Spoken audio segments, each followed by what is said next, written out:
right, what's good, y'all? We back again with Sensational Talk, episode 13. Today I got a very special guest. Some of you love him, some of you hate him. A lot of you may know him from that very, very special show, Pop the Balloon or Find Love. Dr. Elom. Dr. Elom, we back, baby. How you, brother? I'm doing well. Thank you so much for having me. This is great. Thank you for being here. Yes, yeah. So let's dive right into it. You're a dentist. What? Mm-hmm. I know in the line of dentistry, you have periodontist. Sure. All kinds of specialists. So what do you specialize in? I'm technically a general dentist, Mm-hmm. but I specialize in implants and wisdom teeth extraction. So I'll go from office to office and I will do all the oral surgery that the office needs for the month. Let's say you own a dental practice. You don't feel like doing wisdom teeth or implants. And so you'll call me. I'll come in once a month, do all your patients for the month, and then I'll see you next month. And I work with a few private practices and it's been great. Man. How does one get clientele like that? Like, you say you go around to different offices. Is this like a word of mouth thing? Like they say, all right, we had this guy does great work. It's kind of the beauty of the job for me is I don't have to market directly to patients. All of my patients come from, you're the practice owner. You bring in the patients, you figure out what they need, and then I will basically fill in the gaps. Instead of referring a patient out, you get to keep them in-house. I'll come to you. And it's a symbiotic relationship in that way where you get to keep the money in-house, I get to do a good job, and the patient doesn't have to go anywhere. So it's a win-win-win for everyone. You ever travel outside your state to do work? Yeah, I'm licensed in California and Arizona right now and Texas. So you have to get individual licenses in every state? Yeah, it's not as hard as it seems. It really is just like extra payment every few years and maintaining a license. And it's super easy. The hard part is getting through dental school. Once you get out of dental school, then getting a license in any state is pretty easy. You ever had any craziness happen during any kind of, I don't know what could, I can't imagine something crazy happening during a surgery, a dental appointment. I'll share this. I think I can share this. No, you can share it. You definitely can. I'm gonna make the story short, but this did happen to me, and it's only happened to me once. I was in the chair, and I was with this. You was in the chair getting work done? Well, I wasn't in the chair. The patient was in the chair, but I was there with the patient and the assistant, and we were getting started, right? And I don't know what it was, but after I gave her the shot and got her numb, she started to feel a little bit sick, and she ended up throwing up all of her breakfast all over herself and the chair, and she had Waffle House. That's some good eats, though. Waffle House could be some good eats. Oh, not that day. She hurt herself that day. I think that's the craziest thing that's ever happened to me. I think I've been bit a couple of times, but that happens to every dentist. But being thrown up on, like people will bite me by my finger accidentally. Oh, I'm thinking they just like going full on savage and they try to bite you. I don't know, man. I don't know if it's like some sexual. There are some things I can't mention intent on camera where patients will get pretty wild and pretty liberal, let's say, with their. I can imagine. They see me walk into the operatory like, "You're the dentist?" I'm like, yeah, I'm the dentist. I think in any career field, when you walk in and you encounter like a patient or a customer and you're a genuinely good looking person, whether you male or female, it just changes things. It makes you feel something, right? You feel something. So I got to work with the energies as they come up and keep things professional and the main thing. So it works. So being that, in your profession and you have to maintain some level of professionalism, right? Mm-hmm. Do you find it hard for you personally, not anybody else that does dentist work? Yeah. Do you find it hard to stay disciplined?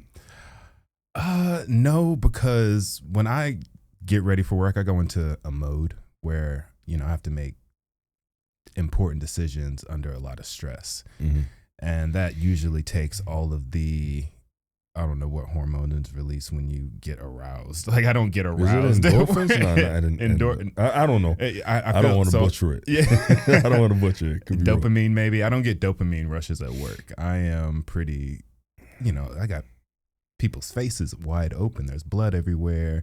You got to work fast. You have to make the right decisions. You have to make sure you know everybody's job. That way you can direct what needs to be done. You have to be calm for the patient. That way they're not freaking out. But it's easy to stay professional in that line of work where I have to, actually heal people. Right. I mean, well, it's not like plastic surgery, because plastic surgery is different. You have women laid out on a table with nothing on it. That's weird. I don't see how people do it. I don't know. Or even gynecologists, I can't see how men do that. As male gynecologists, my heart goes out to you, because that would have to do something to your over time, right? Yeah, I think so. If you see so many vaginal canals, at some point it's got to get a little bit weird, right? I think over time that it becomes, I guess in the beginning, like, you may be this horny guy. Sure. It may be something, and this may be the most amount of women you've got to experience up close. No, don't say that. Like, I don't know. This is not for everybody. But then after a while, it's like, I think you get so used to it. With anything else, it's just like that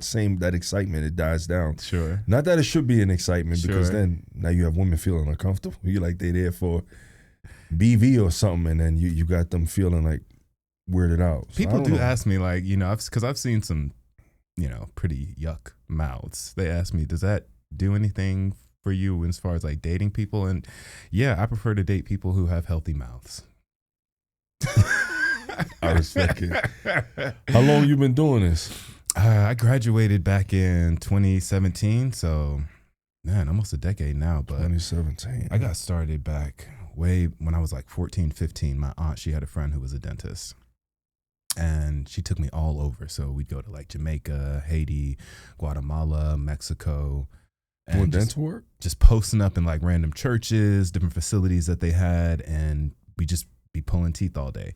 Obviously, I wasn't doing that at 14, but being able to see it and to see the patients and to see the flow and to see the energy that it takes and to see the gratitude reciprocation between the patients and the healthcare providers that were doing the work, it changed the game for me.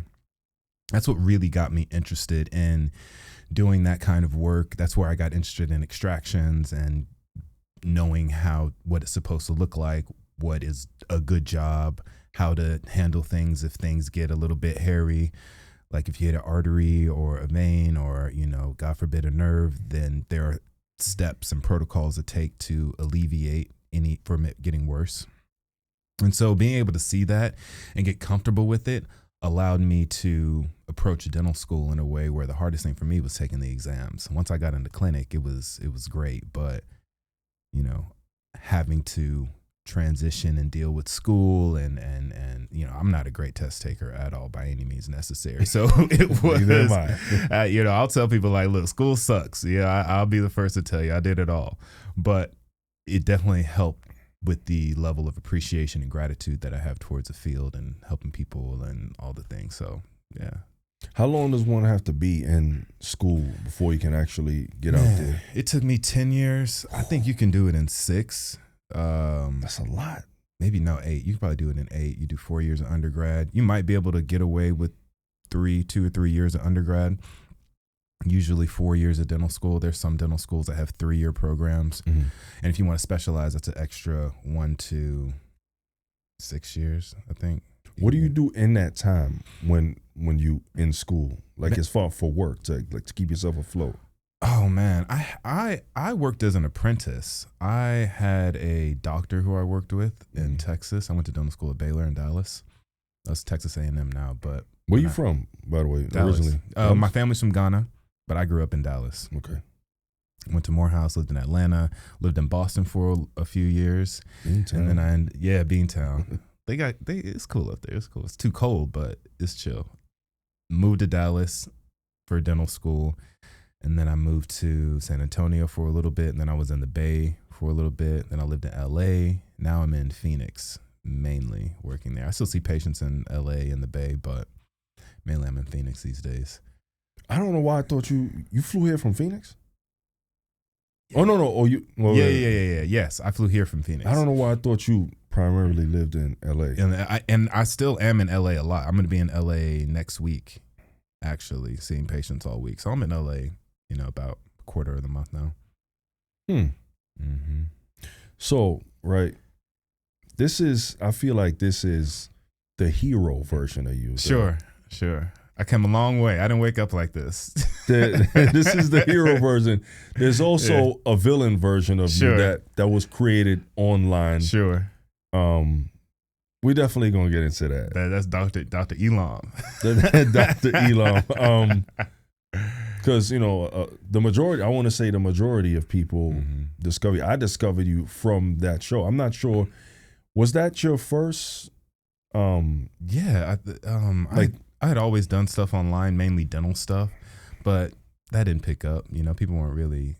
I wasn't getting likes like that. People aren't watching dental videos compared to like Love Island or Pop the Balloon, stuff like that. So when I went on Pop the Balloon, I feel like I feel like it was like 70% love and like 30% hate. But the hate always. Hold on, before we even dive into that, let me ask you this. Yeah. For somebody who's thinking of getting into that, dental field, right? Mm-hmm. How lucrative could it be for someone who decides to take that up as opposed to, wanting to do something else in the medical area? I wish, especially if you're trying to get into healthcare, dentistry is, for me, it's about low overhead and high autonomy. What does that mean? I want to be able to live the way I want to live, do the types of things I want to do when I want to do them. And dentistry has afforded me that. I only see patients maybe 5 or 6 days a month. So 5 or 6 days a month. Mm-hmm. But I'm not rich, right? I'm not, I have nice rental cars that I can drive. I can, fly and come see my homies when I want to. I can do what I want when I want, basically. But if you really wanted to, like right now, I'm thinking about expanding my practices and, buying into some things. And I have that opportunity because of the degree and my skill set. Mm-hmm. So I always tell people when it comes to dentistry, what do you like to do? What do you feel passionate about? What is it that you're good at? And focus on that. Because even in dentistry, there's a myriad of opportunities. You could just do straight fillings, root canals, work with kids. You can I know some dentists who only do mission trips where they're only traveling doing, those types of mission trips and that type of work. So it just depends what you want to do. But especially now with the advent of humanoid robotics, I'm sure you've heard, AI is taking over a lot of jobs. Too much. And especially in comparison to physicians and medical doctors, dentists, we still have to work with our hands. And let me ask you, would you feel comfortable with a robot taking out your tooth? I don't even feel I went to Wendy's the other day. Mm-hmm. You know how angry I was that there's an AI now. They don't have customer service anymore? There's when you get to the window and get your food. Yeah. But at the drive-through, when you're talking to a robot. Wow. And sometimes the robot doesn't hear you, or it won't get it right like a human would. Yeah. And AI is canceling out a lot of humans. Bro, the future's here. I am excited and nervous to see what this world's going to look like within the next 2 years, let alone 5 to 10 years. Because imagine what the world will look like when you don't have to do a lot of what we're doing now. Lawyers, physicians, and even some dentists. Like, we're working with 3D printers. We have, scans when it comes to taking impressions. There are advancements in every field that are going to be touched. So for me, I'm grateful I get to work with my hands and I get to work with people. And even if we're not working in an area where AI is overly developed, there will always be a space for what we do, I think. Maybe not. But I'm still excited to see what it's going to look like because the world is changing. It is. It's changing so fast. And so, I mean, I'm sure even with what you do with your social media game, I'm sure there are levels, and you're always having to keep the research up, and you're always trying to figure out how you can stay relevant. The thing with social media, you have to be relevant, and once you're not relevant, that's it. It's over for you. So you gotta stay consistent, stay new, right? So digging back into this villain arc, right? Yeah, I'm here for it. How were you even approached for this show? How did this even come about? Bro, this was random. Can I tell you? I don't know if this is going to make me sound bad or not. I didn't even know what Pop the Balloon was. And still to this day, I've only watched a couple of episodes. I don't watch reality TV. I like being on reality TV because it's hilarious and it's fun.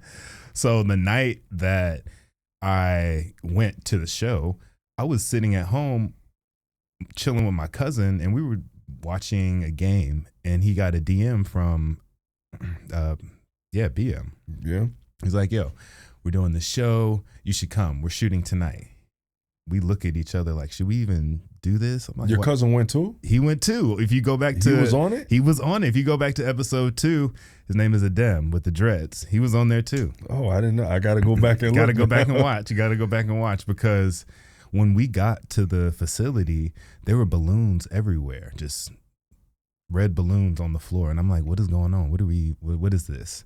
And so you didn't even have a rundown? I didn't even know what we were doing, bro. Like, literally, it's just my homie said that there's a dating show going on tonight. Let's go check it out. I like to fuck around and find out. So I was like, fuck it, let's go. We can pause the game. We'll be back. Went to the show. They said, the girls are going to walk out. And if you like them, don't pop your balloon. If you don't like them, go ahead and pop it. I like to think I'm very judicial when it comes to explaining myself to people and articulating myself to people. And I try to do a good job of speaking my mind in a honest way. But women, they don't want the truth. And it came off a little arrogant. A little patronizing, I think is a good word, where they especially in dating shows like that, I feel like men and the women there's this like unwritten rule where you have to pedestalize the woman to be liked, or you have to, adore the woman in question in order to be seen. Mm-hmm. And I don't subscribe to that model.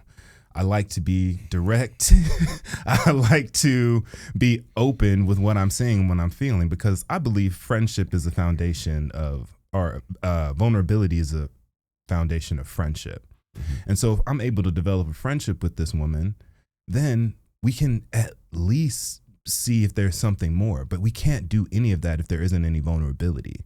So I'm not going to lie to you and pander to you to make you like me just so you choose me on this show. I don't care about that.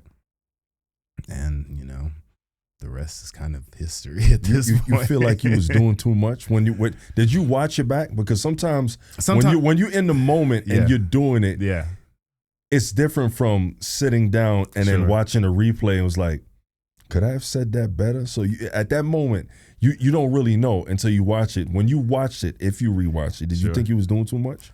Of course I could have said things differently.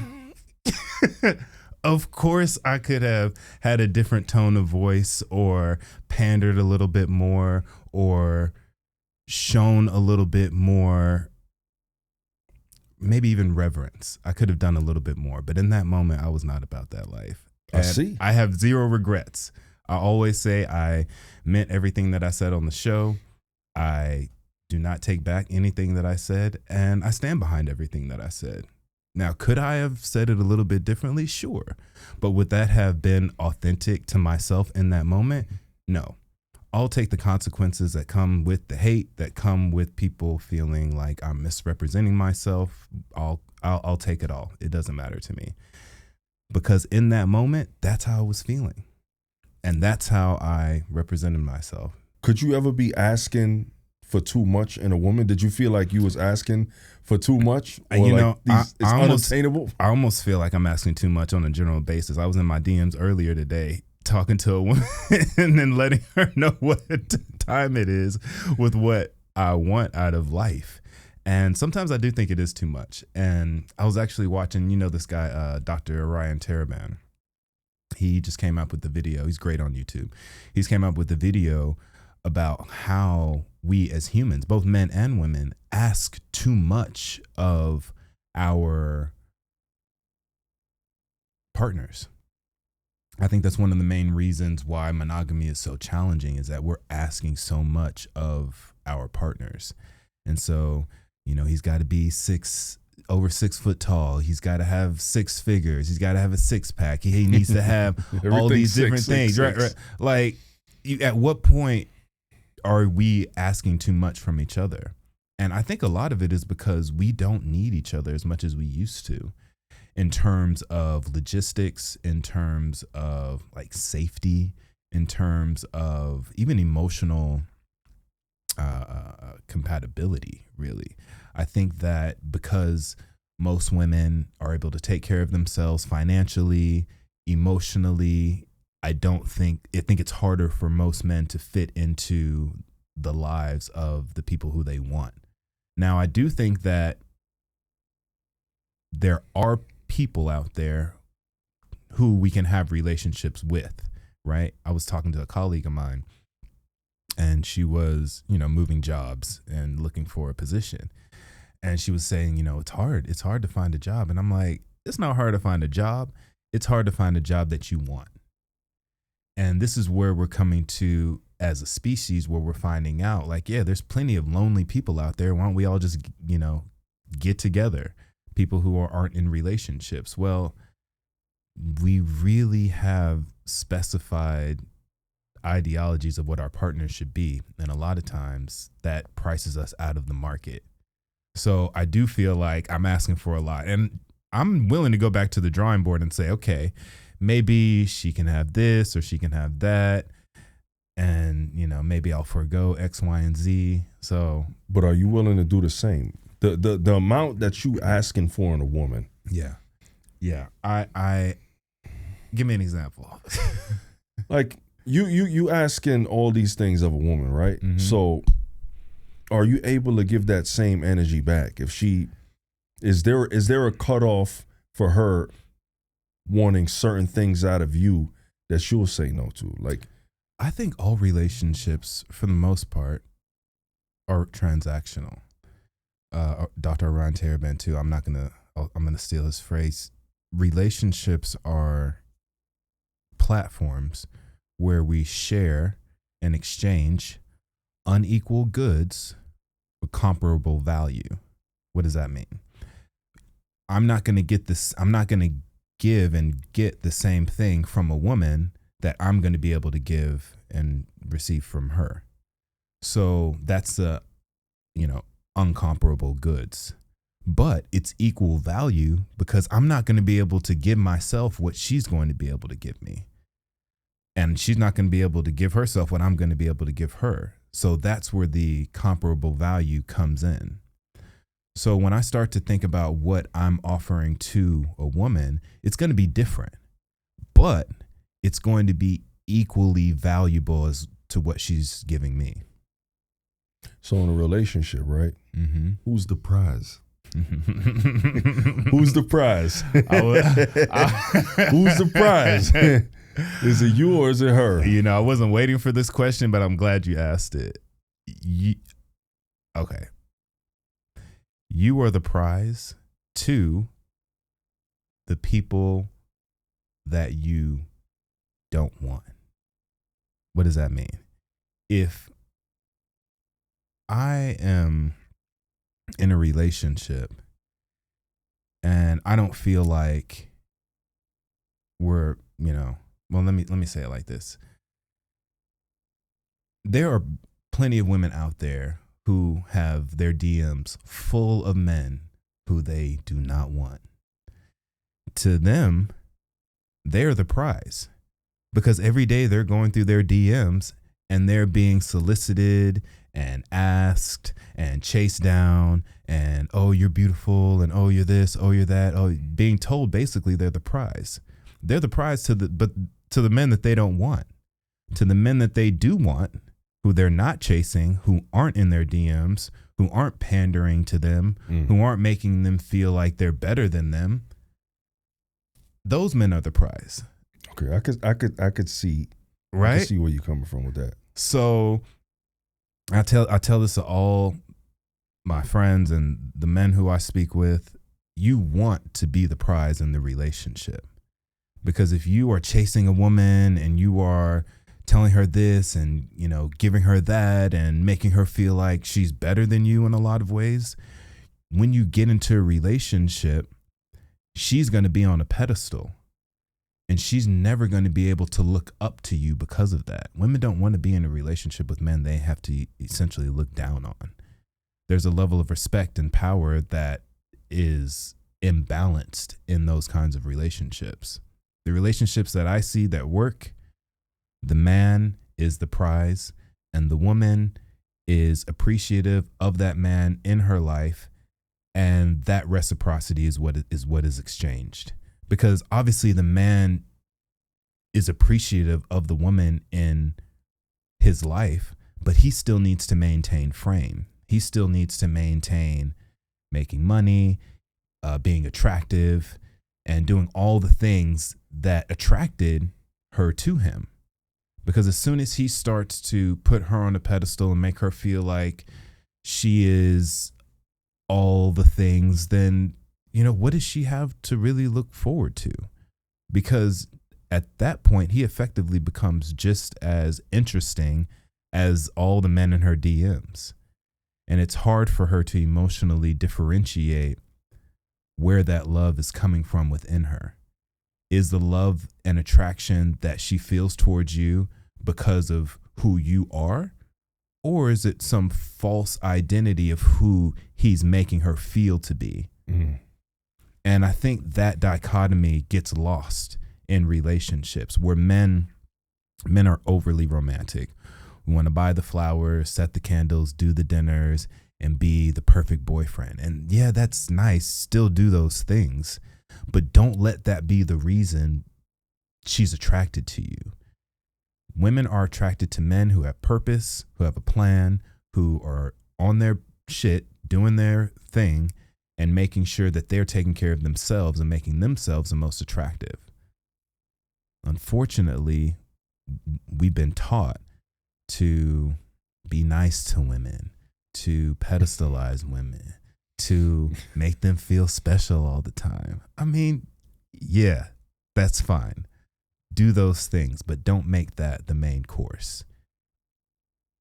You think you have an issue with showing emotion or being emotional? Oh no, man. I love love. I love love. I love all the emotions. And that's one of the things I feel I've grown the most in these past 5 years is my ability to feel emotion, my ability to render the type of behavior that comes from understanding my emotions. And I think a lot of times that is harder to do than suppressing the emotions, because when you deal with your emotions as they come up, then you get to see who you are. Your negative self-talk, your positive self-talk, your level of ambition, the resting energy in your vibration. What does all of that look like? And you need to have the awareness within yourself to understand what those emotions look like. Now, it's challenging to have that awareness when you are constantly coping with your emotions. We all have a certain level of trauma in our lives. Mm-hmm. And regardless of where you are on the spectrum, how you regulate those emotions are a direct reflection of your external reality. In terms of, people who complain all the time, right? They tend to always be complaining about something because there's always something to complain about in their lives. So they're almost perpetuating their existence in that way where they don't have any control of their emotions, understand their emotions enough to control what's going on in their reality. So, do I feel emotions? Yes.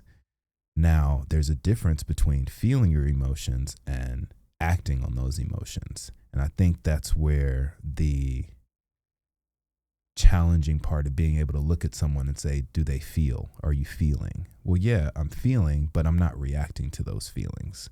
I have control over those feelings. A lot of men don't have control over the emotions, and that's where a lot of chaos comes in. Bro, I know. And it's scary because no one's really talking about that. No one's talking about what are the steps, what work is involved in being able to regulate your emotions, because men, we're relatively simple. Give us some money, some free time, something to strive towards. We're usually pretty good. Anything outside of that takes work to get there. So as men, we're not going to just wake up one day rich. It takes a lot of work. Mm-hmm. We're not going to wake up one day with a passion and a purpose. That takes focused energy. And in order to get to a place where you are on the path towards those things, you have to be able to regulate your emotions. Otherwise, you're going to be at the whim and you're going to be subject to everything that's happening around you in your environment. And so I wish more men would talk about how do you get to a place where you're regulating your emotions. As upset as people were about my appearance on Pop the Balloon, they can't say that I lost my cool. Right? I was definitely in control of what I was saying. For sure. Even though it may have rubbed some people the wrong way, I definitely had a purpose in terms of what I was saying, how I was saying it, who I was saying it to. And you were very stern with what you were saying. You were standing on I business. I wasn't out of control emotionally, even though there was chaos around. That was a chaotic experience. Like I said, I think even how you delivered it, like your tone of voice, like it was nothing aggressive about it. I think that may have angered people more. Because it's like, he's not pissed. What's wrong with him? Yeah. Let me ask you though, how was your relationship with your mom? Like, how was it growing up and how is it now? That's a great question because it's changed a lot. Growing up, she was my biggest cheerleader, told me I could do anything. She supported me in all of my creative, projects. And she was the light, I would say, in my life growing up, which was, good pros and cons to both of that, right? Because my dad was the one who was a disciplinarian. He laid down the law. There were strict rules in the household. And I grew up with a lot of responsibility. I'm the oldest of four. My parents were always working. I was the one at home, while they were at work. And that, for anyone who's grown up in that type of environment knows that latchkey kid lifestyle is a lot. So I leaned on her. I don't want to call it love because I feel like it was more than that. I felt like she made a concerted effort to pour into us in a way that was very selfless. And so when I grew up and my dad and I had a falling out for a little bit, it was tough on her to go through that. And that was the most tumultuous point in our relationship because she always stayed true to my dad, which is a great sign for men out there. Men, if you choosing a wife, get someone who's going to stick by you literally through thick and thin. And that's what she did with my dad. And while he and I were having a falling out, that, I don't want to say it hurt me, but I felt like she wasn't seeing me in the way that I was becoming. Mm-hmm. And it took me forgiving myself, forgiving my dad, and forgiving just my childhood in general to get to a place where she felt seen and I felt seen. And for anyone who is having a hard time with their parents, I think it's important to realize that forgiveness is important because for better or worse, you can't ask your parents to change. They were doing the best that they could with the information and the resources that they were given at the time. Mm-hmm. And to get to that place as an adult completely changed my life. And that in turn changed my relationship with my mother. It made it more real, I think, because for the longest time she was this idea based on all the love and time and energy that she gave me growing up. So for us to come together as adults, there was that time of change where it was like, okay, now we're starting to see each other differently. Now we're starting to see each other as adults and relating to each other as adults. But that transition from, you're my little boy to, okay, now I'm talking to you like a man it was a tough change. You feel like the relationship that you had with your mom previously up till now has changed the way that you view women? I think so. I think that my relationship with sex has changed the way I view women more than relationship that I had with my mom. In my family growing up, we didn't really talk about sex. Strong Christians, grew up in a Catholic school. Sex was pretty much forbidden until marriage. So I ain't talked to my parents about what I was doing. They don't know what's going on. Even when they saw Pop the Balloon, they still didn't know what's going on. Like what's they going saw on? that? Yeah, they saw it. They saw it. My dad actually, he was kind of chill with it. He was like, I don't see anything. How old are your parents? They're early 60s. Early 60s, like 62. Still youngins. Yeah. They had me when they were relatively young. But I do think that my relationship with my parents heavily played a role on how I view women. And people think that I've been single for my entire life. I actually have been in monogamous relationships for most of my life. From 18, I didn't graduate dental school till I was like 33. And even after dental school, I was in a pretty serious relationship. So this is the first time where I am dating where I feel like I'm actually I could stand alone. Up until, I'm in school, really, I'm in a monogamous relationship. We're helping each other out, helping each other grow. It's great. But I still hadn't gotten to a place where I was living authentically in terms of, I know my emotions. I understand why I'm acting this way. I understand why, my coping mechanisms. I understand how I'm relating to the world independent of the relationship, which I think is important. A lot of people get into relationships and they allow those relationships to mirror their wounds. And relationships are beautiful in terms of them being a mirror to our inner workings. Relationships show us where we need to heal. They show us where our coping mechanisms are still taking over when our logical mind should be taking over. And it's important to have that awareness, because if you don't, then you are subject to the whims of every emotion, yours and your partner's. One of the relationships that I had right out of dental school, we were codependent, highly enmeshed.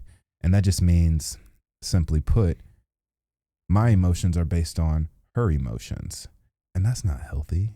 If she's having a bad day, that doesn't mean I have to have a bad day. Sure, I can be compassionate and hold space emotionally for her, but I don't need to feel that with her all the time. And I think a lot of times in relationships, if we don't feel like we're feeling what they're feeling, then we don't feel like we're in the relationship. And that's just not true. Our ability to maintain frame and maintain emotional strength through whatever our partners are experiencing is healthy. And for the longest time, I was with people who wanted me to feel what they were feeling. And that's unsustainable. So me just listening to you speak about relationships, you seem very knowledgeable on just the entirety of what a relationship's supposed to be. Mm-hmm. You're single right now, correct? By choice. Right. But why is that? With so much knowledge of what one is supposed to be, or how is it, why is it that you choose to be single? Do you, and the next part to this is the women who you've had lately or in the past, do you feel like these women were liabilities? Those are two very different questions. Yeah, they are. I was in my DMs today. I told some woman, this is gonna make my point. I was like, you look like, or you sound like, you'd be a great mom. You want to do monogamy, have the whole family and have a nice life. And she's like, yeah, I think that sounds beautiful. I was like, yeah, but that's not me. I respect the real though. I would be a great dad. Don't get me wrong. I feel like I was a great dad. My siblings are killing it. Shout out. Man, they're killing it. They're all doing so great. Actually, need to get on my shit. They're doing so good. But I know I would be a great dad. And I'm sure I would make a great husband. But I don't want kids. And because of that, I don't see the point in settling down in a way that most people settle down. In addition, I also think, and we can talk about this a little bit later, but I think the market is changing. We have women who are very successful now. Most women feel like they're the prize. Most men don't feel like they're worthy of sex, let alone long-term relationships and marriage. So where is that going to leave the market? Where are people going to find relationships that are powerful and cultivative? Because I actually just had this thought today. Like, I'm talking about expanding my business and working more and doing all these things. Why? What's the point? Relationships are the point. Conversations like this are the point of life. This is inspiring. This is life-giving. This is where people come to feel alive in relationships. So with that said, I have to be very specific on the type of relationships that I spend my time on. And if I'm with a woman and I know that she wants to have kids and get married and have a normal lifestyle, then we're both wasting our time. Because I would rather buy a bunch of property and travel the world. Traveling the world is amazing. I know you say you don't like planes. Don't worry. We got something for that. So you just go with having a girlfriend or two. If I like one, of course I like two, right? Well, speaking of that, not even to cut you off about that, but I saw a video of yours that you posted on YouTube where you spoke about Pop the Balloon and how you originally came out saying that you wanted two women. Yeah. That's why I got canceled. But they cut you, and they cut that part out the show because that's not what they wanted. That's why we talked about being an Arlette before the show. That's why they canceled me. Because that's not what Pop the Balloon is about. Pop the Balloon is about finding matches and monogamous relationships and feel good, and obviously there's directing love. You can't direct love. Hey man, you can get the views for it though. You can. I mean, I'm not mad at the formula. I'm not mad at the formats. As much, I don't want to say turmoil as I brought to that show, I'm grateful for BM and Arlette. I think they're doing an amazing job. Absolutely. They are killing it. They found the formula, and consistency over time is a winning formula. And they're doing it. They definitely won. They are winning, and they won. Like it's like I like to see Black success all the time. Me too. I'm never upset about that. And they have a beautiful child, and I'm sure they're doing monogamy well. They are coming together for a common purpose, and that's what it takes. And look, I know nothing about their personal life off camera, off set. It's none of my business. But that part doesn't actually matter, because at the end of the day, they have a common goal that they need to get to, independent of what they're both feeling. And that's what marriage is. That's what commitment and monogamy is. You're coming together for a common goal, independent of what you want individually. I think I'm just selfish. I ain't trying to. You definitely are. Definitely are. I'm not trying to sacrifice I'm not my even time. Gonna hold you. I like taking flights to the south of France and kicking it for a week and not having to worry about No kids, no woman. Not having to worry about anything. And I'm not mad at that. I mean, some people marriage, when they say marriage is not for everybody, it's not for everyone. Some would prefer a companion. Some would prefer to be in the south of France, like you. And I'm single, but I'm not alone. Speak on it. Those are two different things, right? I've heard that before. The time that I spend by myself, I find very productive. I find enlightening. I find powerful. So I've taken the time where I am by myself and transmuted that into a person and a life that I can pour into others. I may be selfish to some people who are looking at my life and thinking, oh, he don't want to have a kid. Why is he wasting his genes? He's lazy, all these things. And I'm fine with those narratives. But there's another side to the idea of legacy, the idea of pouring into other people. I take very good care of my patients. And, I think about them even when they're probably doing, just fine, right? So there is a level of care and like emotional holding space and whatever the opposite, there's a level of selflessness to my life that I provide to the people in my life, just not through the way of marriage and kids. Does you not wanting to have kids come from, you feel like that's going to take from your freedom and doing stuff like that? Is that what it is? Or you just... For a long time, that's what my therapist and I talked about was I'm doing everything now in my life that I didn't get to do when I was a kid. This is my first time in Orlando. I didn't get a chance to go to, this is where Disney World is, right? Correct.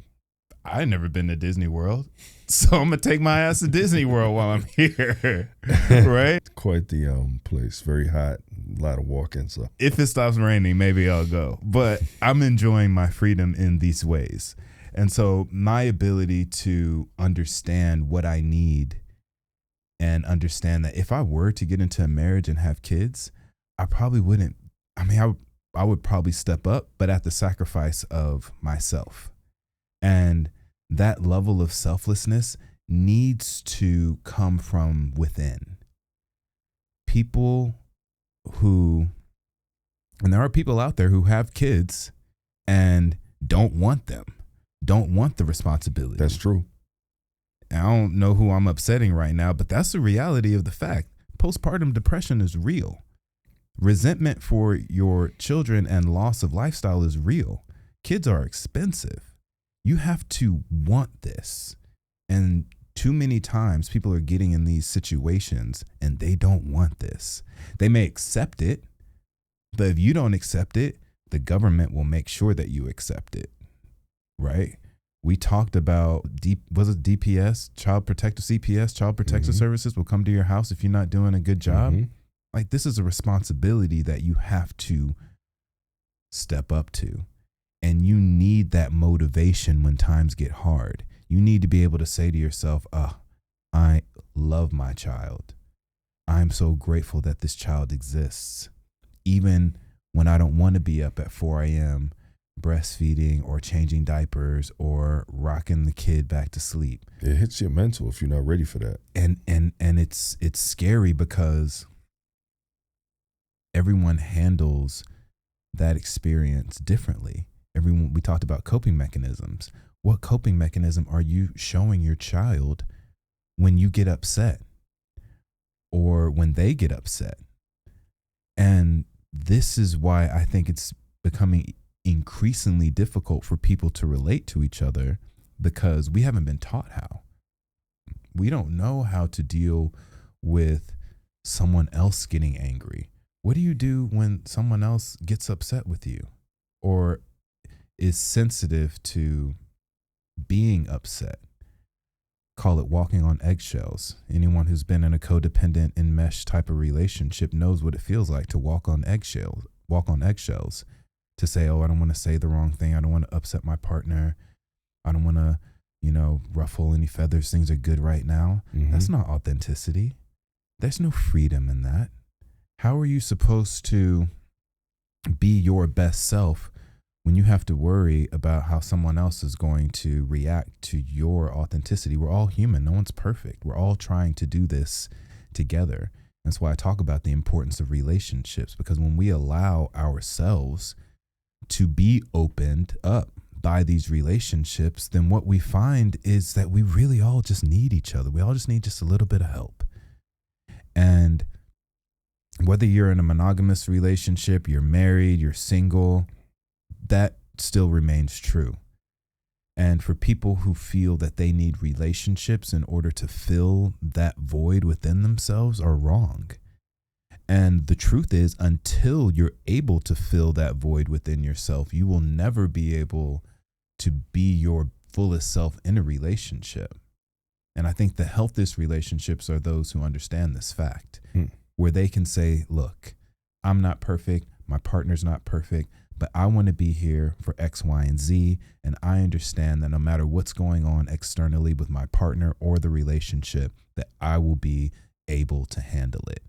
And a lot of men, because we aren't able to express our emotions, we're not able to speak freely, we get lost in the cycle. And this is where divorce, child support, restraining orders, freaking all the bad things that can come alimony, from alimony. Oh, God, don't, bro.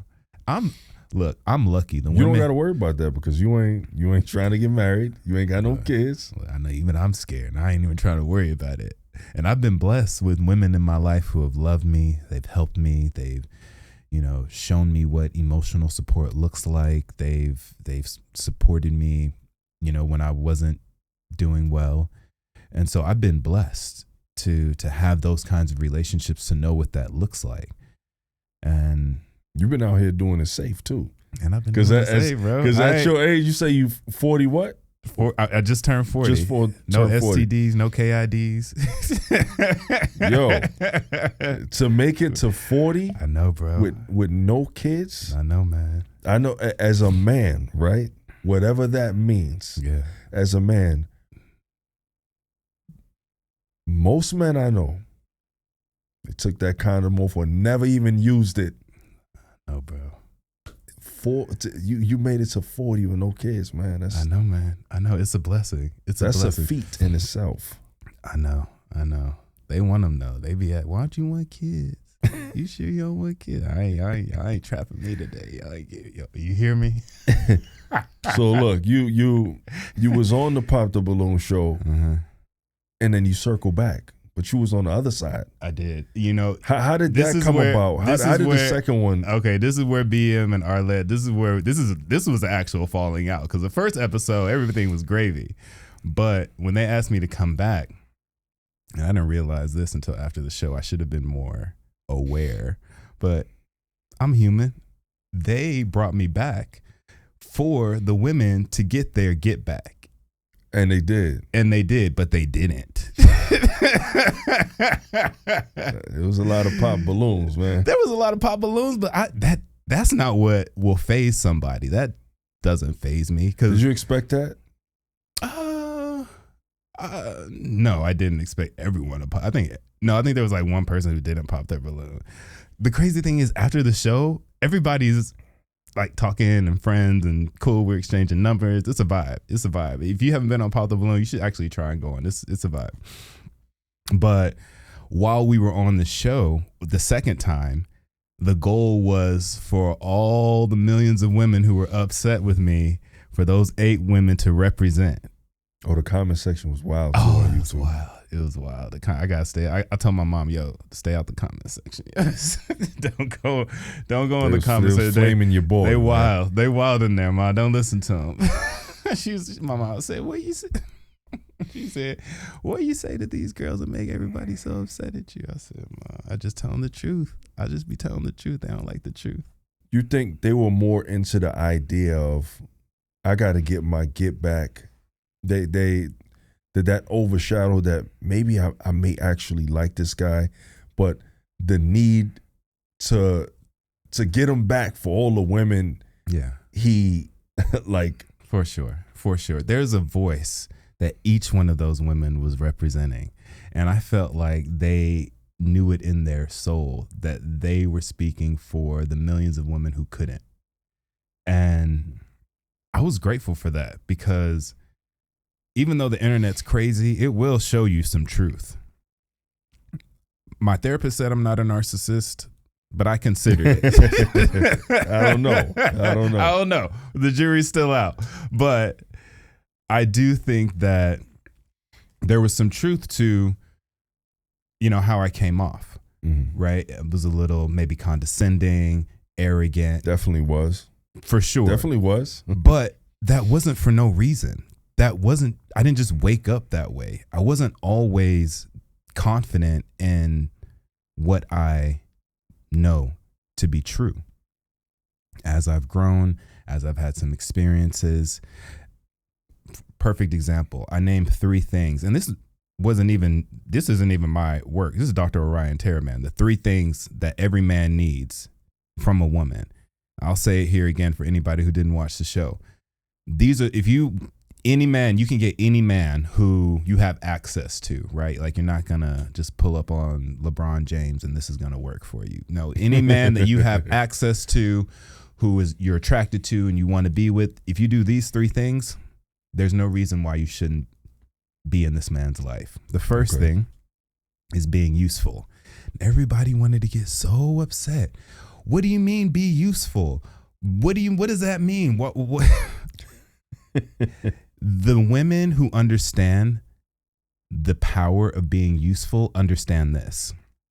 In order to be useful, you have to do what? You have to understand your man's schedule. You have to understand what excites him. You have to understand what triggers him. You have to understand how you can help him. These are all things that if you understand, then you can indoctrinate yourself into this man's life and become indispensable. If you are a woman and you know you have a man who you want, then learning about him, knowing what he needs, how you can help him, these are all loving acts. This isn't something where you have to go outside of yourself to try and manipulate a situation. These are all things that I feel like men and women should be doing. If there's a woman in my life who is doing her thing and she's got her life all taken care of, I want to know how I can be useful for her. Because as men, we know if we're not useful, then we're useless. And no man wants to be useless. And so you're effectively saying that you don't want to be useful, you want to be useless. Well, no man wants a useless woman unless you want to be a trophy wife. But guess what? Trophies, they sit there and they shut up.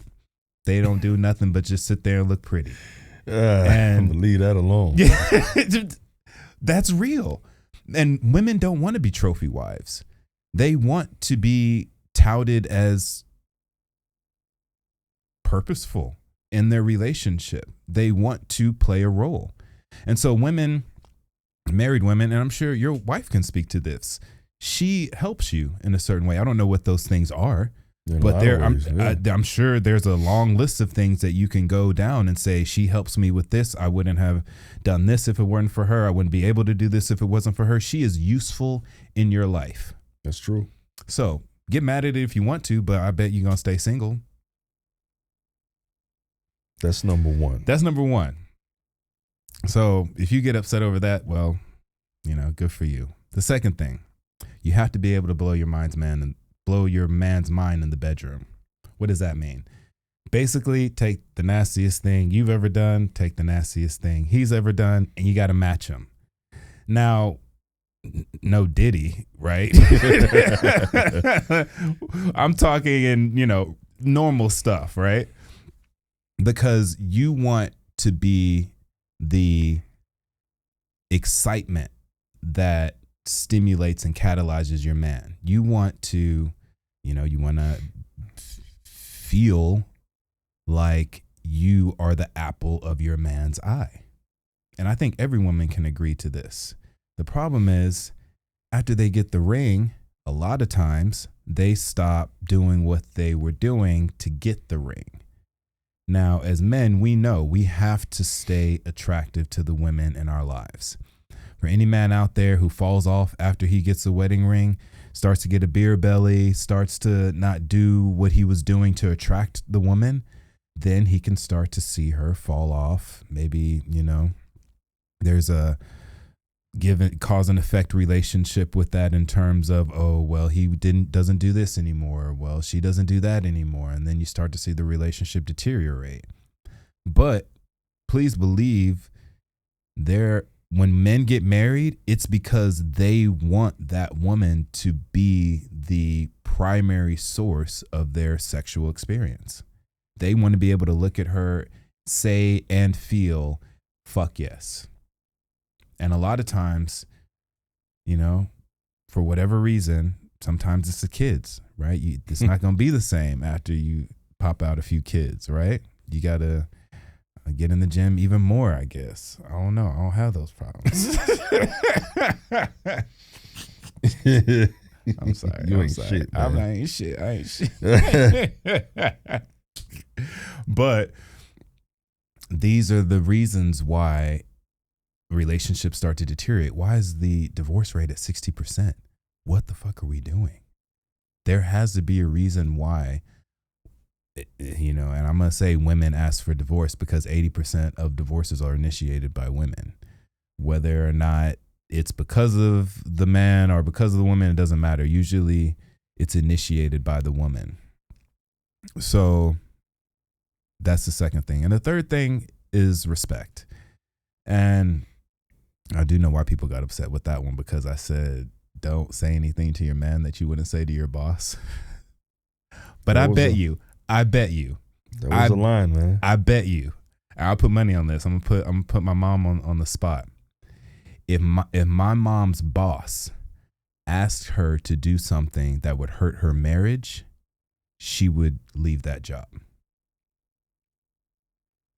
If you talk to your partner in a way that you would never to your boss, then you effectively respect your boss more than you respect your partner. That's a word. And that pisses a lot of people off. Those are bars. Because it reminds them that in their heart, they're taking their relationship for granted. There should never be a case where you feel so upset and so violated that you disrespect the person who you say you love, or at least not on a consistent basis. You may, slip of the tongue, or maybe, may act, a certain way every once in a while, but consistent behavior is what leads to divorce, right? Okay, you may step out of line and you may say something crazy to your husband or to your spouse. My bad, baby. I didn't mean that. It will never happen again, and it never happens again. That's okay. But we're talking about consistent, repeated types of behavior. And that kind of disrespect, it's unsustainable in a marriage. That's true. Marriage is hard though, man. I've been married quite some years. Don't ask me how many years, because I always forget. Hey, bro, I ain't gonna put you on the spot. But I am gonna ask you though, what was it that allowed you to say, I can ride with this person? I guess I am gonna put you on the spot. I mean, I guess the easy answer would be, to me, is that I feel like we make each other great. Just like you said, she's useful to me. I'm useful to her. She's like, what do you say, the yin to my yang? I don't know.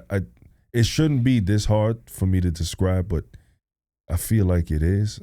It's just a feeling, man. You either know it or you don't. But yeah, I just knew, man. It's a feeling, man. When people say it's a feeling, it's definitely a feeling. I feel like it was time, and even though my wife and I, we split, I came right back. I came right back. Looks like you need a hall pass. I think. Well, wouldn't change it, man. Wouldn't change it for the world, man. It was nothing. me being just, again, like I said, being a guy, whatever that means, you always think the grass is green on the other side. Then when you find out it's not, you like, shit, man, what did I even do? It was kind of one of those moments for me that should have never been. But, I found my soulmate, and that's it. When you know, man. And it's that allows you to get through the hard times. It's that realization, that feeling that allows you to say, okay, independent of what's going on, I know at the end of the day, foundationally, this person is going to be good for me long term. And no matter what's happening right now in this point in time, it's not worth jeopardizing the investment, the time, the energy that we put in to get to this point. Because it's not nothing. It takes a lot to get to a point in your relationship where you say, okay, I've invested a lot and I would not be who I am today if it weren't for that investment. And that investment is worth a continued investment because I know I'm going to be even exponentially better in the future. Speaking of investment, right? So the time that you invested in being in these reality shows, you on another one, right? I think I saw with Delicious. Court. Yeah, Queen's Court. Shout out London. So with that, right? When you come in contact with your patients or your clients, does that ever come up? Like, has the whole dynamic changed because have any of your patients seen you on these shows, or they just know you? For sure. Now, it's not. It depends on what city I'm in too, ironically, and it's mostly black people.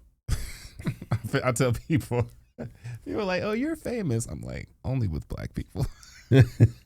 What is fame, right? What is fame? Everybody famous at this point, shit. But they just laugh. They just laugh. Some of them have something to say. I'll get stopped in the airport every once in a while. Sometimes they'll see me out. They want to. When I see people in public, it's all love. Usually, even that's how it always is. Man. I feel like you only the villain online. When in real life, right? It's love because I think people to a certain degree deep down, they know reality TV isn't real and it's strictly for entertainment. Crazy will be called reality TV when a lot of it is scripted. I know.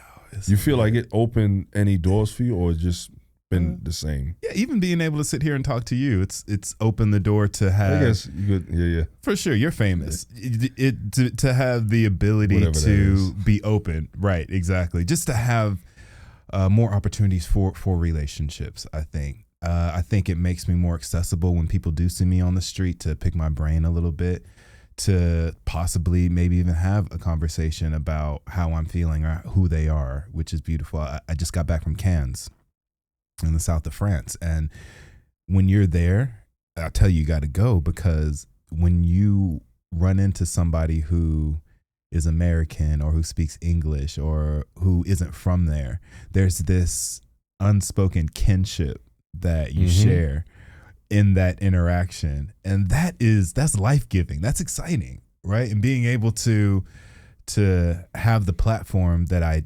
have allows me to feel comfortable and put a level of vulnerability out into the internet space where people can feel connected to me. Because like I said, I mean, people ask me all the time, is that who you really were on the show? Do you really feel like that? And I'd be like, yeah, that's me. You put me in that same environment off camera, you're going to get the same thing. People have asked me that because, that there have been people to question my content in the past saying, I don't believe he's like that in real life. He don't like stretch marks. He don't like cellulite. He don't. And I'm like, nah, this nigga really be on that. Okay.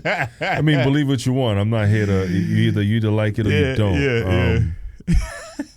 Well, I don't know, because the internet's like an imaginary place. It's a getaway for some people. It's a getaway for a lot of people. Sometimes it's even a getaway for me. Like it's just to get away from the harshness of reality. Sometimes it's good to just take your mind somewhere else. It is. It is. It's a powerful space for me, I use it as a place to be authentic, because I know there's going to be love and hate no matter what I do or say. Even if I'm pandering to women and their false ideologies of whatever. I'll still get love or hate, even if it's fake. It don't matter. It doesn't matter. So I use it as a place to be authentic because, like it or not, the only time when you're able to be yourself is when you're by yourself. And a lot of the content that you create is, you're solo. Yeah. So you get to sit with your thoughts, with your emotions, and you get to decide, am I going to be as authentic as I know I can be in this moment or not? And just being able to ask that question sets you apart from people who never ask that question, who are always stuck in a hamster wheel of, I have to be X, Y, and Z for somebody in order to make this work. I need to be something else in order for this interaction to work. To have a space where you can say to yourself, I get to be as authentic as I want to be in this space is a gift.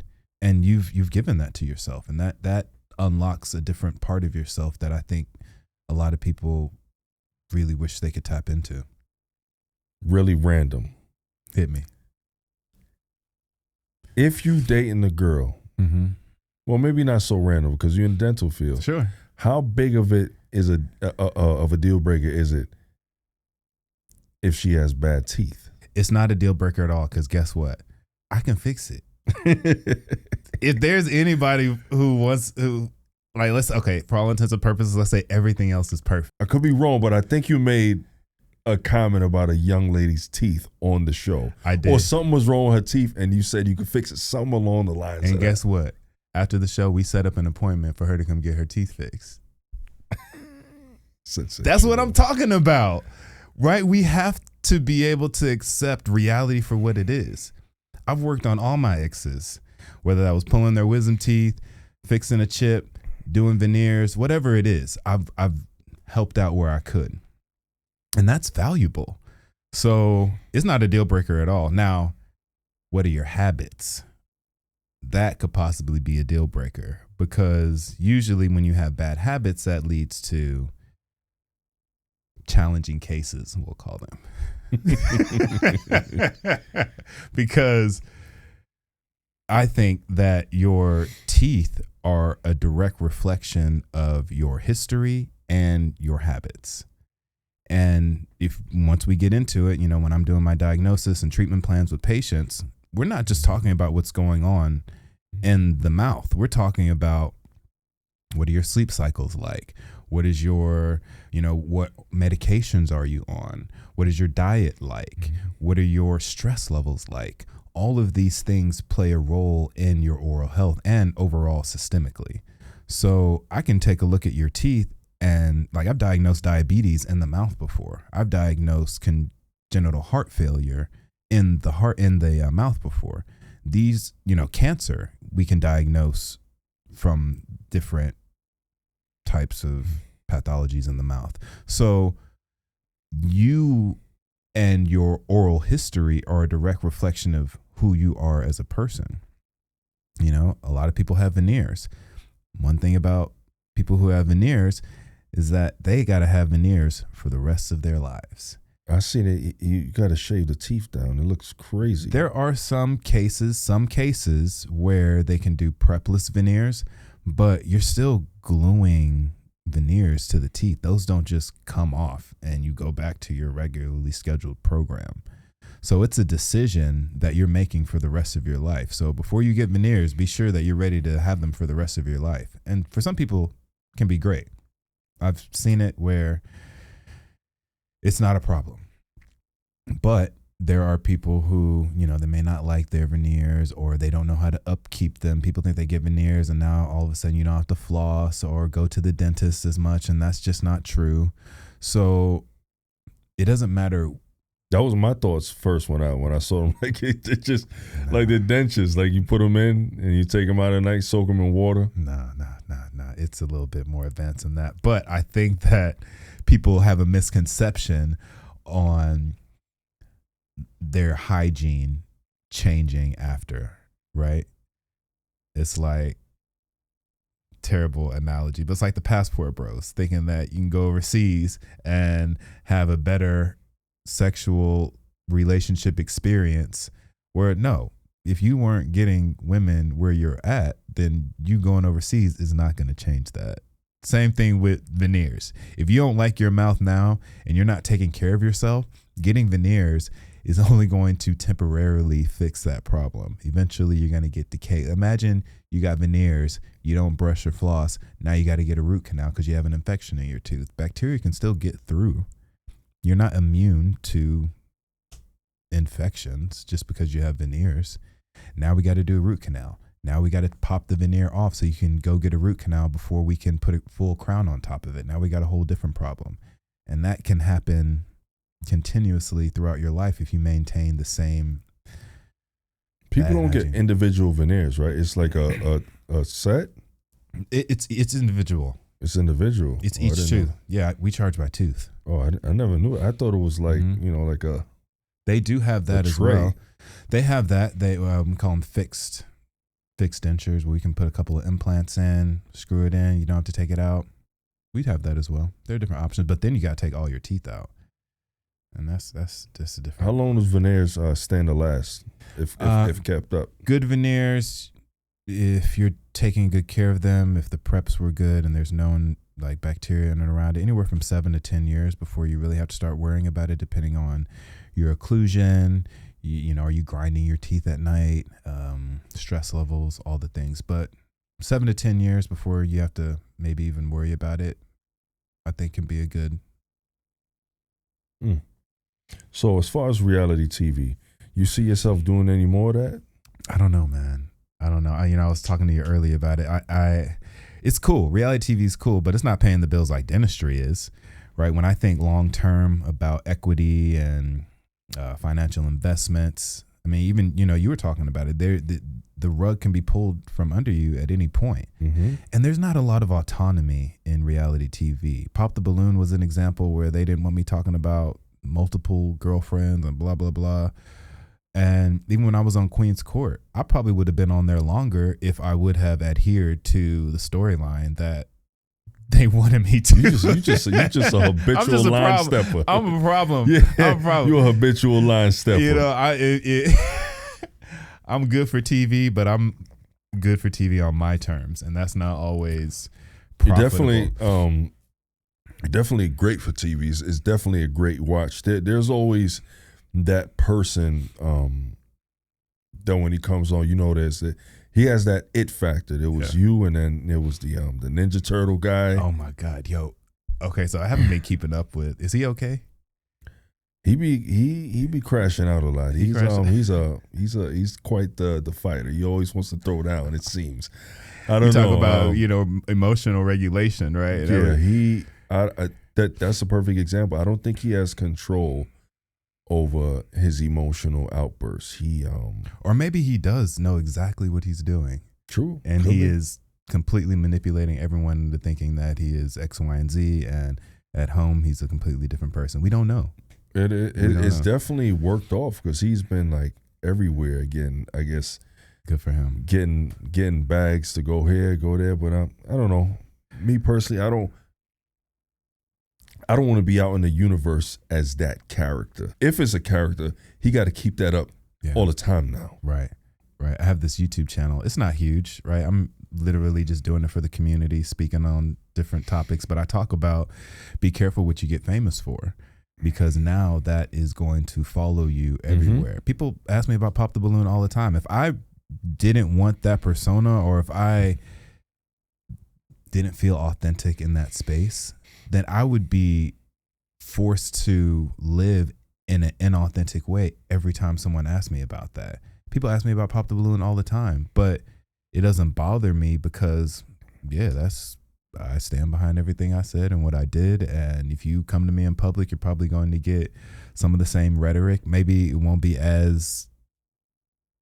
I was nervous up there. Like, there's cameras and all the things. So couldn't be me, man. I couldn't have done it.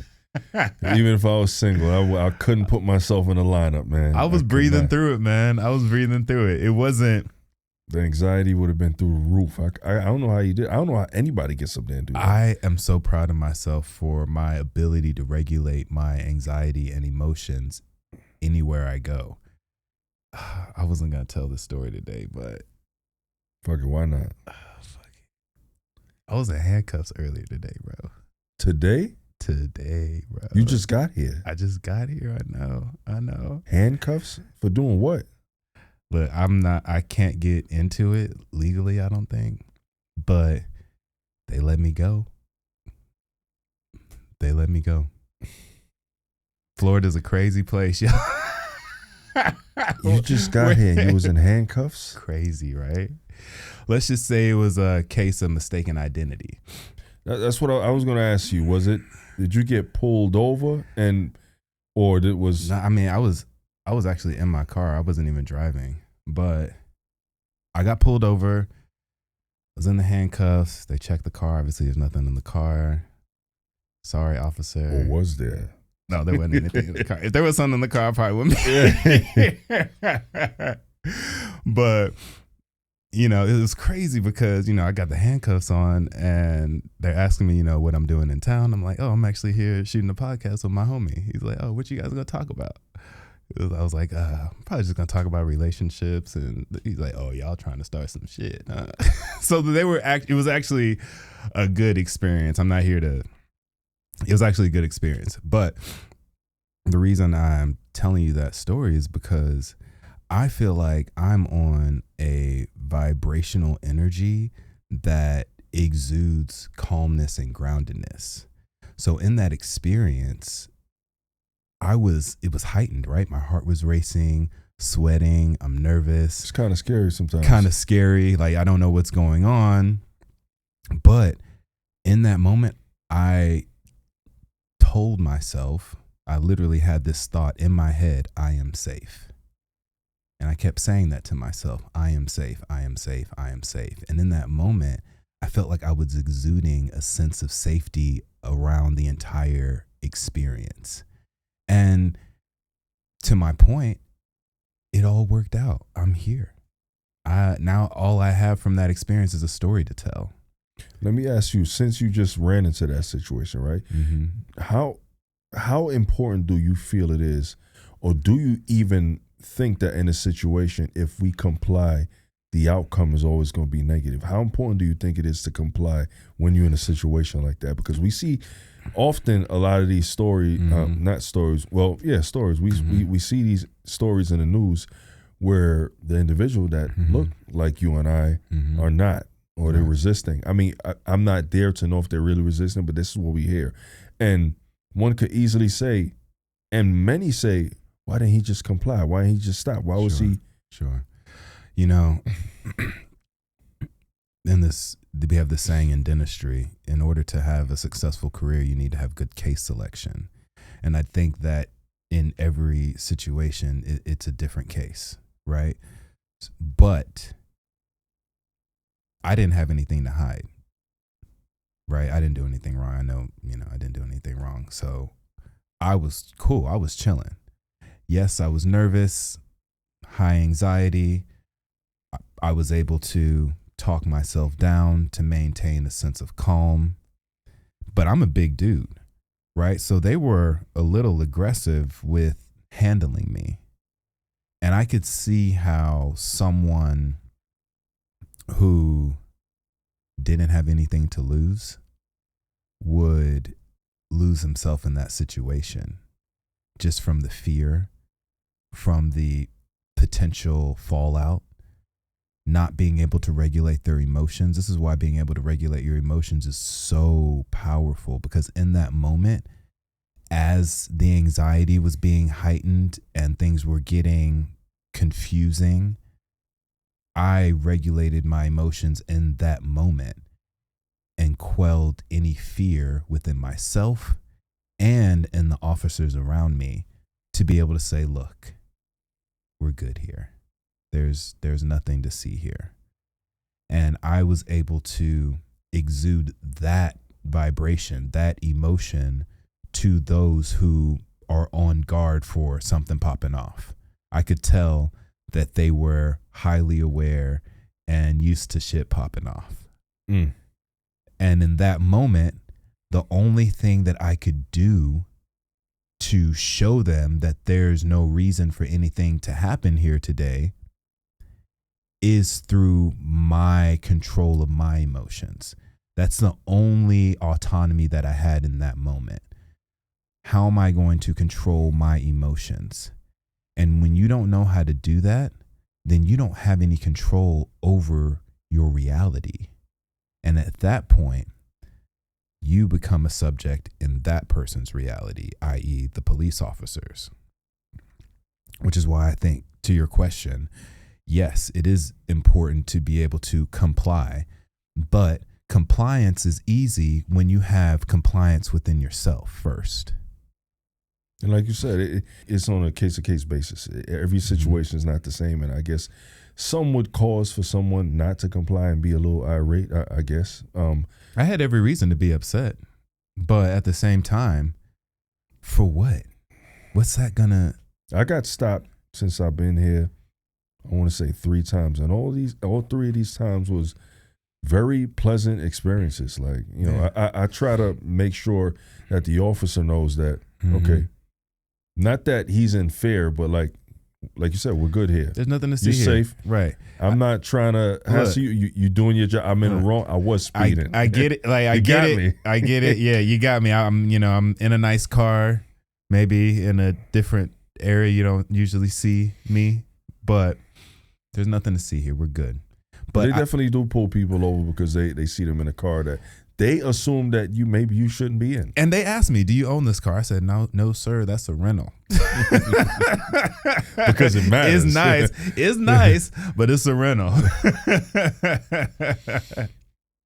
So let me ask you this, right? What here and now? What do you want in a woman? What should your woman be? The woman that you're trying to obtain. Yeah. This answer actually has changed over the past few years. I'm sure. Specifically in the past few months.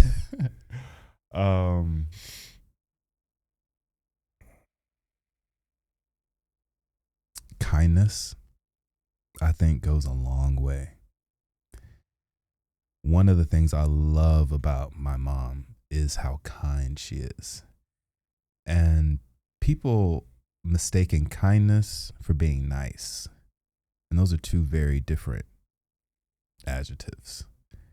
And I think it's easy to be nice, but it's hard to be kind.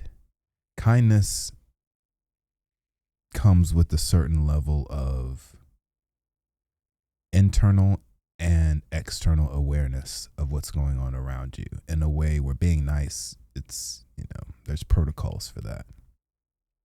And so when I am with a woman who is kind, there are other attributes that accompany that.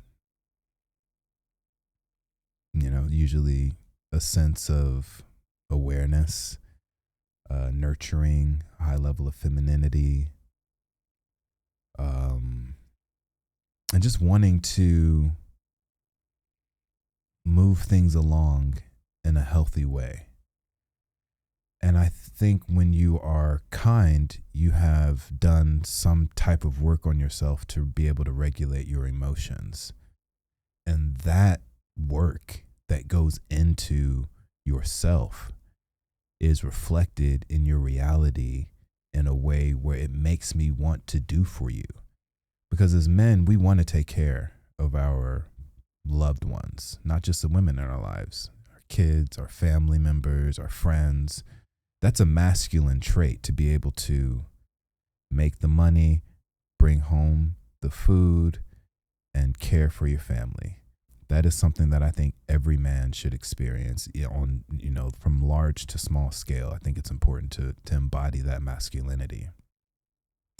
And it makes me want to do more when I know that the woman in my life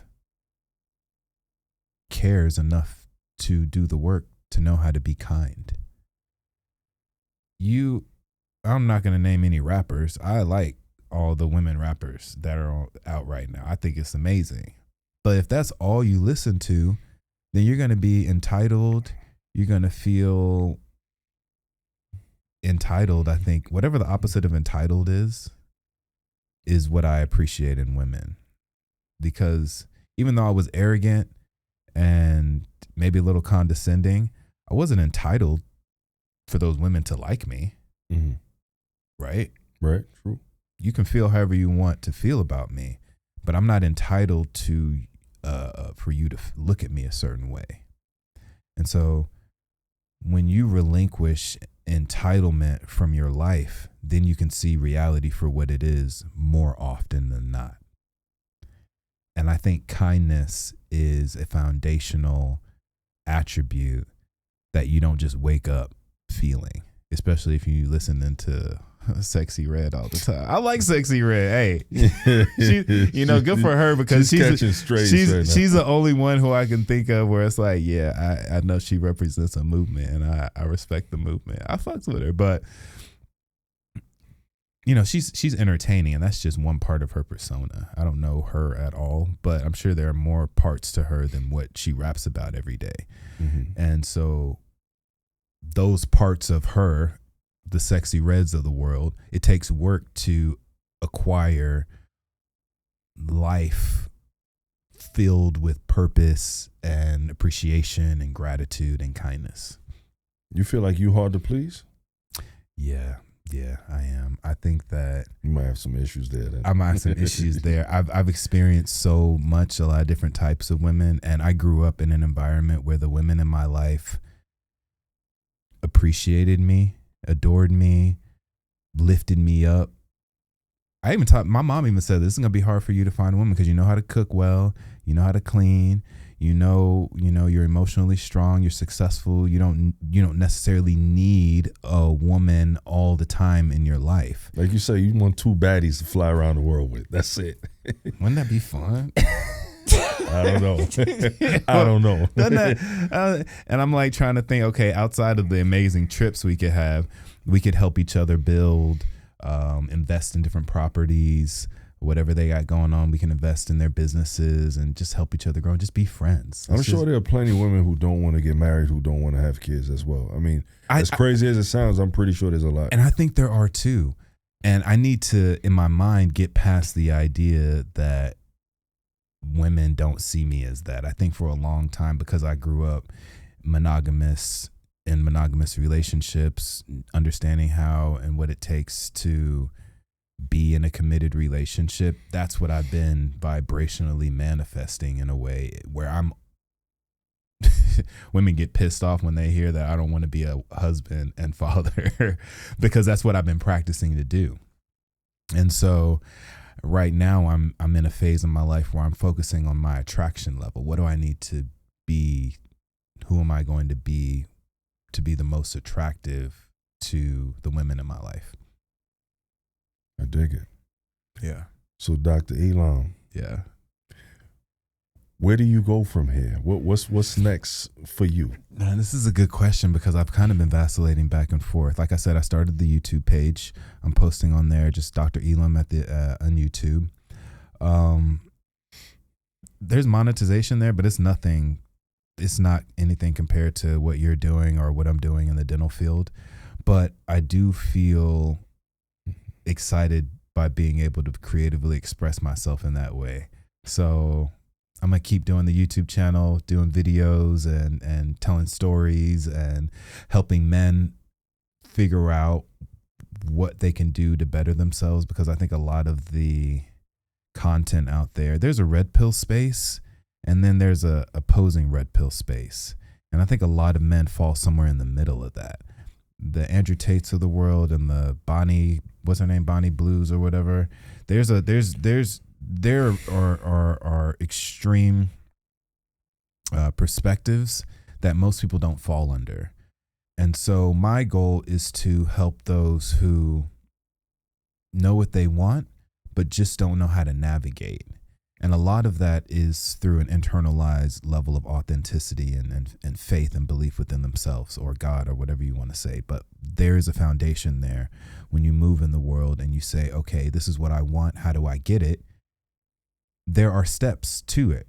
People have done it before. So I want to use my story, use my perspective, use the things that have worked for me as I grow to help men and women too. I'm going to be dropping I'll drop it. I'll premiere it here. It's called Wifey University, Mm. where I'm Gotta going check to that. I'm gonna give women the blueprint. You say you want a husband, I'm gonna give you the blueprint. But the blueprint's not easy. And a lot of it is humbling yourself in order to get what you want. If you want a husband and a family. Now, for those of you who don't want a husband and a family, you know, slide in my DMs. But I'm gonna make it easy for people who want, because I do think that if you want to have children and you want a wife or you want a husband, I think that's a lot easier than we're making it out to seem. Why? Because the purpose of coming together and raising children and really pouring yourself into a family is so rewarding.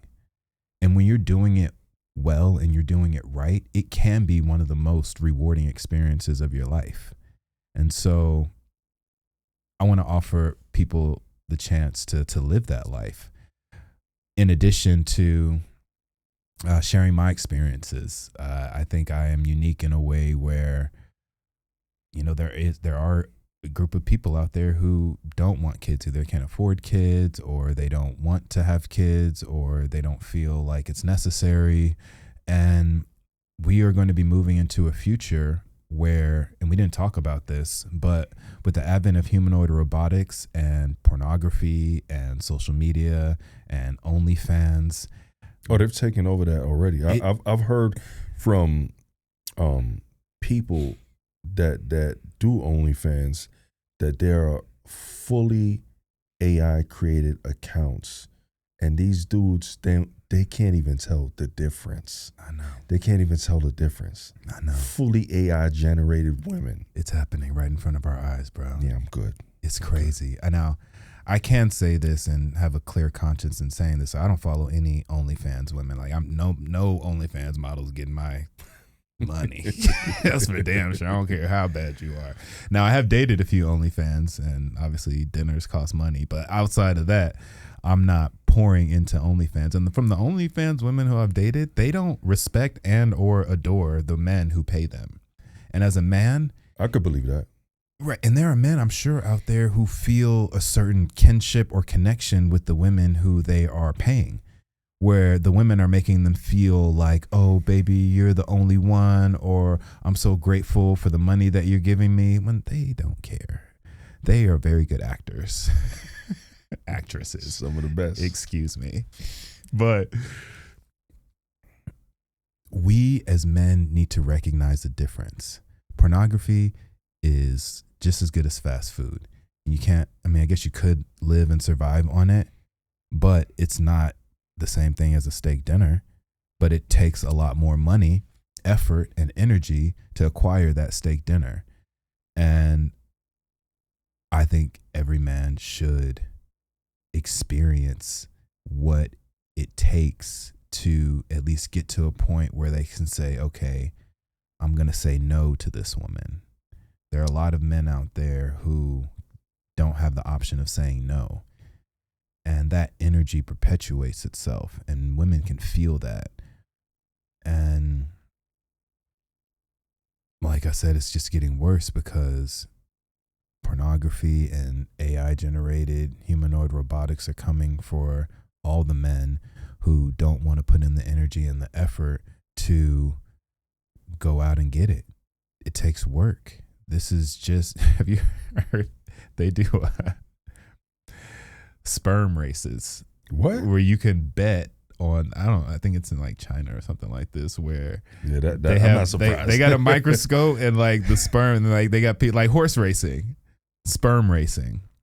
In China, they got some wild games I've seen. Hey, I'm here for it. I'm like, this is crazy. People spending real money, hard-earned money on betting on the sperm. My point is, even sperm got to work hard to get through the egg, bust through the, I'm not even going to try and butcher the medical terms right now, but it takes work. So men need to put in the work, and it's harder to do that when you have free porn or OnlyFans women in your DM asking you when the next payment is coming because they miss you.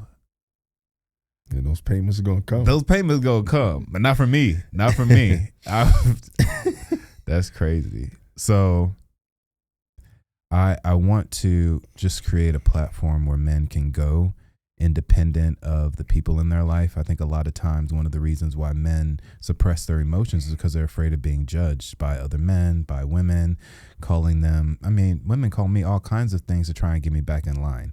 And that is a heavy pressure when it comes to your authenticity, because men want to be liked and accepted by the women who they want to be with. And if you're not doing the right things or saying the right things, then you feel like you're being rejected. And that's just not true. Authenticity will show you who is truly for you. And just because she has a pretty face or 1 million followers on Instagram doesn't mean that she's for you. And so being able to relinquish this idea that I need this validation from this woman on the internet needs to, you gotta at least cut it off a little bit, right? That can't be your only source of validation, right? True. And a lot of men, they're not getting it from their family. They're not getting it from their job. They're not getting it from the dating market. So they turn to OnlyFans and porn, and that's the only place that they get it. And it's only going to get worse as AI technologies advance themselves. So we have to get ahead of the 8 ball in terms of having other outlets to get that feeling, you know? True. So if somebody wanted to get some dental work done, right, Yeah. how would they contact you? You can slide in my DMs. I see most of my DMs. I have other people who handle it as well. But usually if you're talking about dentistry in my DMs, you'll get a response. I had a couple of people who want to get work done, but you're going to have to fly to Los Angeles or fly to Phoenix to come see me. Last question, right? Yeah. Has anyone offered to trade something other than money for dental services? Oh, for sure. Have you done it? No. My DMs are crazy. Y'all crazy in my DMs. I love it though. Don't stop. Even the hate. Y'all can bring the hate. I don't get as much hate as I used to, but oh, for sure. They be in my DMs asking for all kinds That's of things. funny. They be like, yo, girl, you chill. You need My to guy. chill. I keep it very professional, and it's my dental career and the reality TV doesn't cross as much as you would think because of the type of dentistry I do, right? I'm seeing a patient who needs their wisdom teeth out. You may never see me again after that. Maybe if you need an implant or two, then you'll see me 3 or 4 times. But other than that, I'm not your family dentist. I respect that. Yeah. Appreciate you, my guy.